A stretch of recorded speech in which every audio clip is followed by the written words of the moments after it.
Ο κύριος Γαρδινάδρος της 9 ΜΕΗ. Ποιοι είμαστε? Είμαστε αυτοί που εκπροσωπούν τα οδεία. Τα οδεία λειτουργούν στη χώρα μας από το 1871 και παρέχουν τη μουσική εκπαίδευση και στελεχώνουν όλες τις βαθμίδες εκπαίδευσης. Αυτά αναφέρονται στο άρθρο 20 του συζητούμενου νομοσχεδίου, ως αναγνωρισμένα μη πανεπιστημιακά. Γιατί πράγματι είναι αναγνωρισμένα από τα άρθρα 57 και 66, του 1957 και του 1966. Αυτά τα οδεία απασχολούν 8.000 εργαζόμενους, εκπαιδεύουν 90.000 Έλληνες και είναι στο σύνολο περίπου 800. 600 έως 700 ιδιωτικά και 100 δημοτικά οδεία. Τα οδεία αυτά δεν έχουν ζητήσει και δεν έχουν πάρει ποτέ από το κράτος ούτε ένα ευρώ. Επομίζονται και ευθυγραμμίζονται άμεσα με όλες τις οδηγίες του κράτους, του Υπουργείου Εμπορίου, για να μην κάνουν αυξήσεις.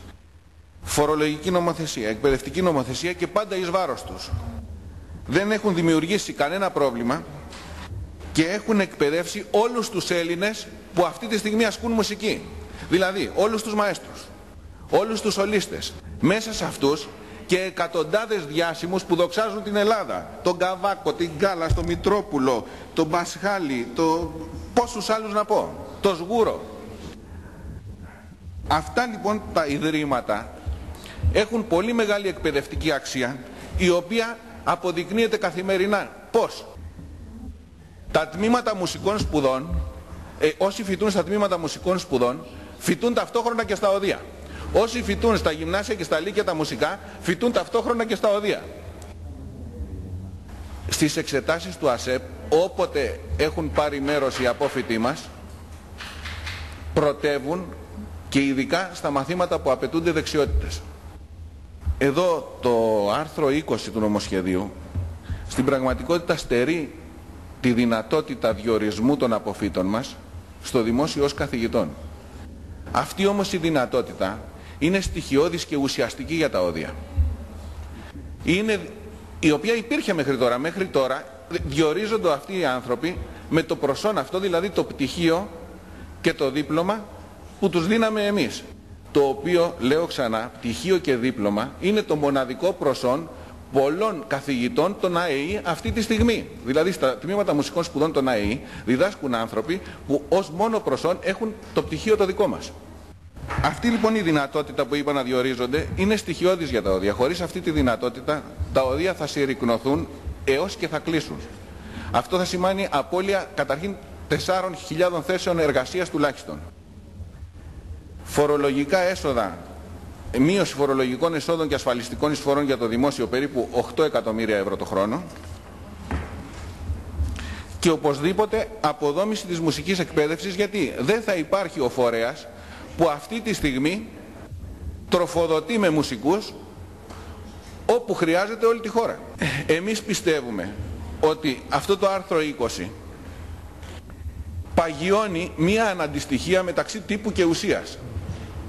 Δηλαδή στην προκειμένη περίπτωση η ουσία είναι ότι τα οδεία διδάσκουν σε όλες τις βαθμίδες και οι απόφοιτοί τους έχουν την ικανότητα να διδάξουν οπουδήποτε και ο τύπος είναι ότι πρέπει να ενταχθούν σε μία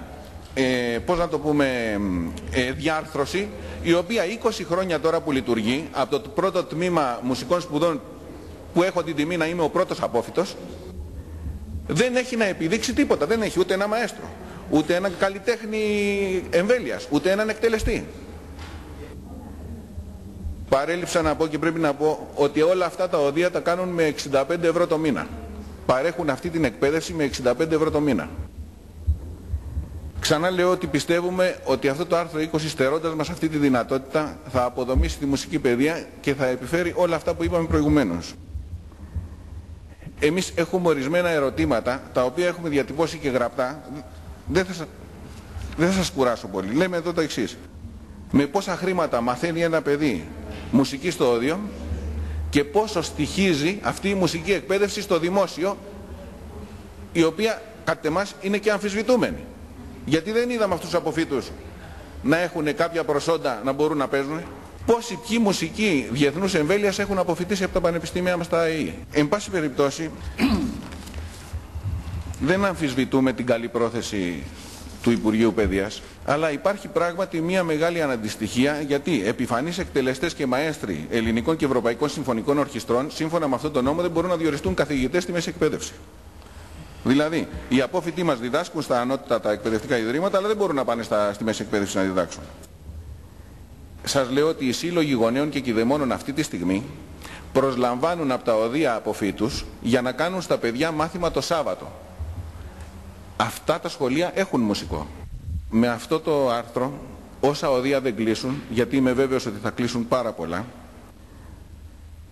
θα υποχρεωθούν φόρου υποτελή σε ξένα εκπαιδευτικά ιδρύματα αμφισβητούμενης αξίας για να παίρνουν μία σφραγίδα. Ήδη έχει ξεκινήσει αυτό. Τη σφραγίδα αυτή θα την πληρώνουν και τα ιδρύματα τα οποία θα ονομάζουν τους αποφύτους τους ανώτατης ή ανώτερης εκπαίδευσης είναι κατώτερα από τα οδεία μας.